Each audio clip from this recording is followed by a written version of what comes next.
Good evening, students. The last slide we were doing this thing, the difference between layoff and retrenchment. This we have done in our last deliberation. Now we shall be doing the layoff.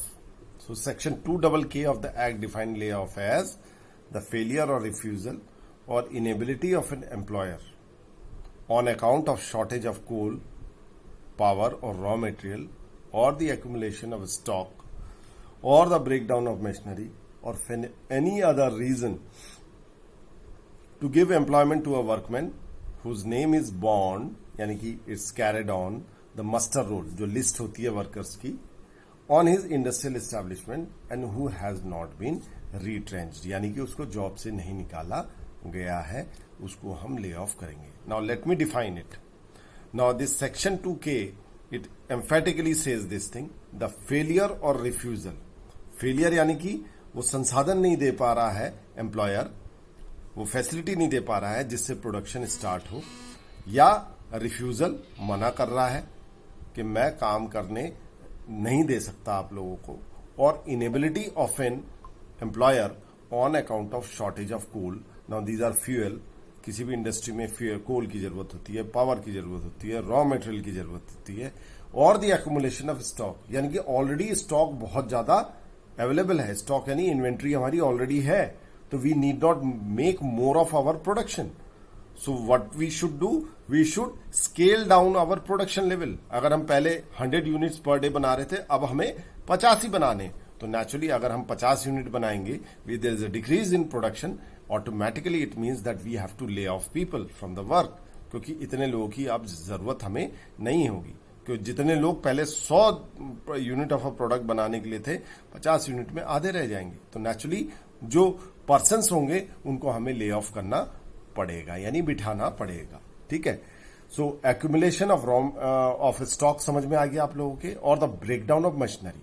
हमारे पास 10 बड़ी मशीनें थी जो हमारी factory में चल रही थी. एक एग्जाम्पल है, उसमें से 3 मशीनें खराब होगी, यानी कि अब हमारे पास 7 मशीनें हैं. तो 3 मशीनों पे जो काम कर रहे थे वो उनको ले ऑफ करना पड़ेगा, क्योंकि वो खाली नहीं बैठाए जा सकते. So this is one of the reasons, और for any other reason to give employment to a work whose name is बॉन्ड ऑन द मंथ. और दूसरे किसी कारण से जब एक employer is unable to provide employment to his workers, that is called as lay of.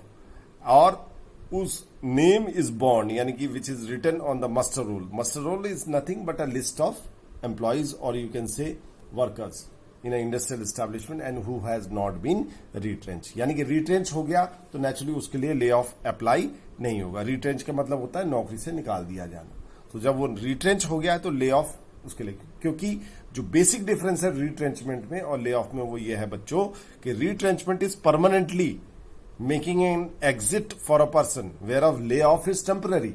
जब हमारे पास ये सारे फैक्टर्स आ जाएंगे कि भाई रॉ मटेरियल आ गया, पावर की दिक्कत नहीं है, कोल की अब दिक्कत नहीं है, तो जिन लोगों को हमने खाली बिठाया है इनको काम पे वापस रख लिया जाएगा. This is the basic difference between retrenchment and lay off. Retrenchment is permanent exit of a person from the organisation. Lay off is not exit. Lay off is for the time being, let's say for 15 days, 1 month, 1.5 month. The employer is not able to provide, because of these reasons which I explained, employment to the employer, employment to the worker. So this is temporary in nature. This you have to understand. ठीक है. Now layoff provisions is related to Factories Act. It is also related to Mines Act and Plantation and Labor Act. All these 3 acts are worked in tandem. यहाँ पे lay off को mention किया गया है. भाई factory से related हो सकता है, माइंस मिनरल से हो सकता है, प्लांटेशन एंड लेबर एक्ट में भी इसको जिक्र किया गया है इसका. Now in industrial undertaking where lay off provisions apply, जहां लेबर ऑफ प्रोविजंस अप्लाई होते हैं उन इंडस्ट्रीज में, only those workman will be entitled to lay off compensation. जिन जिन इंडस्ट्रीज में ले ऑफ कंपनसेशन का प्रोविजन दिया गया है, there is a whole list of industries where lay off provisions for compensation, not lay off but for lay off compensation is applied.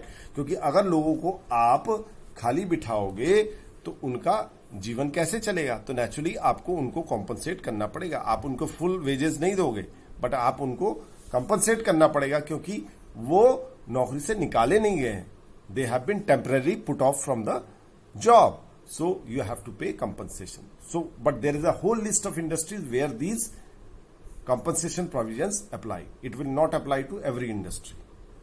Her industry में पैसे या कॉम्पनसेशन नहीं दिए जाएंगे ले ऑफ के, कुछ जो लिस्टेड है उन्हीं में दिया जाएगा, ये बात है इसमें. Then a worker is entitled for compensation for all days of layoff unless there is an agreement to the contrary between him and the employer to the limit of 45 days in the year. Very simply, this is a legal language, let me explain it. कि अगर workers और employer के बीच में कोई समझौता है कि भाई मैक्सिमम ले ऑफ कितने का दिन का दिया जाएगा, 45 डेज है, यानी कि 1.5 महीने तक ही उनको, मतलब 1.5 महीने तक ही उनको कॉम्पनसेशन दिया जाएगा. अगर 1.5 महीने से ज्यादा ले ऑफ होता है तो कोई कॉम्पनसेशन पे नहीं किया जाएगा. अगर ये समझौता है तो ये लागू होगा, अगर कोई समझौता है तो वो लागू होगा. अदरवाइज ये 45 डेज का जो ले ऑफ प्रोविजन है ये अप्लाई होता है. ये कह रहा है a workman is entitled for compensation for all days of lay off. अब मान लो 2 महीने के ले ऑफ है तो भी वो अप्लाई करेगा, unless there is a agreement to the contrary between him and to the limit of. अगर ये लिखा है हमारे एग्रीमेंट के 45 दिन तक ही ले ऑफ मिलेगा, और अगर ले ऑफ 45 दिन से ज्यादा बढ़ता है, यानी कि लोगों को खाली बिठाया जाता है 1.5 महीने से भी ज्यादा, तो उनको नहीं मिलेगा, तो वो होल्ड गुड होगा. अदरवाइज जितने भी दिन ले ऑफ है उनको वो देना पड़ेगा. अगर एग्रीमेंट है कि 45 दिन के बियॉन्ड नहीं दिया जाएगा तो ऐसा ही it will hold good, right. So this is all about this. The next is no compensation shall be paid to Parveen if he refuses to accept any alternative employee in the same establishment. मान लिया एक company है, उसके अंदर 2-3 factories हैं, तो एक factory में से उसे ले ऑफ किया गया है, तो नेचुरली उसको ऑफर किया गया है कि आप हमारी फैक्ट्री नंबर 2 पे आप चले जाओ, आपको वहां काम दिया जाएगा. बट अगर वो मना कर रहा है तो फिर ले ऑफ कॉम्पनसेशन नहीं मिलेगा, क्योंकि वो उसे ऑल्टरनेटिव जॉब दिया जा रहा है, उसको दूसरी साइट पे भेजा जा रहा है या दूसरी फैक्ट्री में भेजा जा रहा है, बट वो काम करने से रिफ्यूज कर रहा है, तो इसमें किसी भी तरह का कॉम्पनसेशन नहीं मिलेगा, because he himself is refusing. दूसरा है if he does not present himself for work at the establishment appointed time during working hours at least once a day.